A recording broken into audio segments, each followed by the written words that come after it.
नमस्कार मित्रांनो, आजच्या भागामध्ये आता इकडं मंजू त्या तिथे रोडलाच राहतात आणि तिथे राहतात आणि तिथे जातात त्या शेक करतात, शेकोटी करतात आणि तिथेच त्या शेकतात वगैरे. आणि आता अमृता पण तिथेच असते. आता जी मंजू आहे ती म्हणते की आता आपण कुठं जायचं ते विचार करत असतात.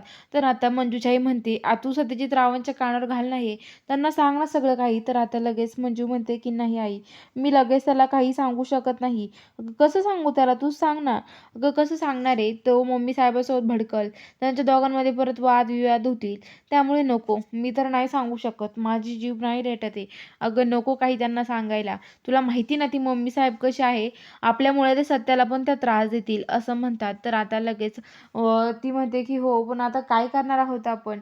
अमृता म्हणते, हे बघ, काही झालं तरी मी त्या मम्मी साहेबांच्या घरात येणार नाहीये. काय यायचं ग तिथे. अगं तिथे तुला माहिती का ती बाई किती त्रास देते आम्हाला. अगं तुला माहीत नाहीये तिथे, अगं ती महिला आम्हाला खूप त्रास देते असं म्हणत असते. आता ती लगेच ती म्हणते की ती आम्हाला खूप त्रास देते. आता ती लगेच मंजू म्हणते की काय, खरंच ना मला पण नको वाटतं तुला तिथं न्यायला, पण काय करणार ग आमरे. अमृता म्हणते की नाही तिथे आपण तिथे नाही जायचं. तर मंजू म्हणते ठीक आहे, आपण दुसरीकडे कुठेतरी जाऊ, तू काळजी करू नका आमरे, मी आहे ना असं म्हणतात. तर इकडं आता जो सत्य आहे तिथे एक एक जण खाली पडलेलं असतं, त्याच्या डोक्यात रक्त येत असतं. सत्य ते बलमाला त्यांना बोलवतो, बलमा तिथे येतो आणि आता ते बघतो. तर इकडे आता जे मम्मी साहेबां ते आहेत ते जेवायला वाढत असतात आणि स्वप्नी म्हणत असते, आज तर मी खूप दमले बाई काम करू करू असं म्हणते. आणि आता तेवढ्यात आता ते सगळेजण जेवायला येतात. पप्पा, चित्रकार आणि जयदीप सगळेजण जेवायला येतात, जेवायला बसतात. तेवढ्या चित्रकार म्हणतात की हे नाही आले का, अमृता आणि तिची आई नाही आली का आज जेवायला. तर आता लगेच मम्मी साहेब म्हणतात, तुम्हाला काय होतं त्यांचा एवढा पुळका का. अहो मी हात धरून घराबाहेर काढून दिलाय त्यांना, आणि त्या कशाला येतील तर मरायला जेवायला, इथं नाही येणार त्या, गेल्यात त्या घर सोडून किती दिवसाच्या असं म्हणतात. तर आता लगेच त्याच्यात काय, अगं माया काय करते तू, अगं ती दोन जीवाची आहे आमरी, थांब मी सत्याला कॉल करतो आणि त्याला सांगतो मी सगळं.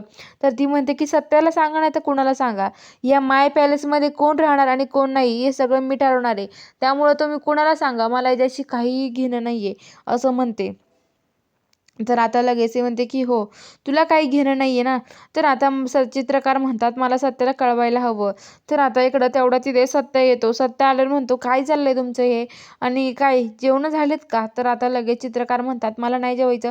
चित्रकार तिथून जातात, जयदीप जातो आणि आता मम्मी साहेबांनी ते जेवण करून घेतात.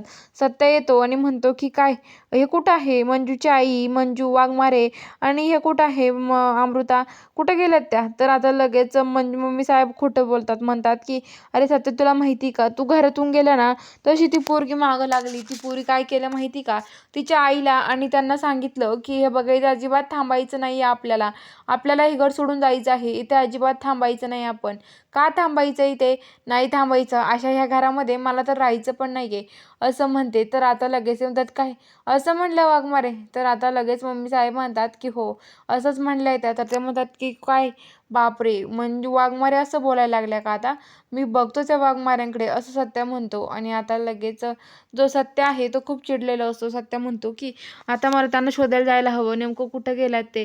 मम्मी साहेब म्हणतात की सत्य थांब, काही गरज नाही त्यांना शोधायला जायची. तर इकडं आता लगेच जी मंजू तिच्या आई त्या आहेत आता त्या पोलीस स्टेशनला येतात. सगळे त्यांना सॅल्यूट करतात, मॅडम काय झालं. तर आता मंजू म्हणते की मला आजचे दिवस इथे राहायचं आहे.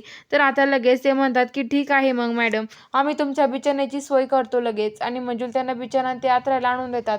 मंजू ते आता अमृता ते झोपते. मंजूची आई म्हणते की मंजू बाहेर चल, मला तुझ्याशी बोलायचं आहे, आणि ती मंजूसोबत बाहेर जाऊन बोलत असते. बघूया आता पुढील भागात काय घडतं. बघायला चॅनलला सबस्क्राईब करा.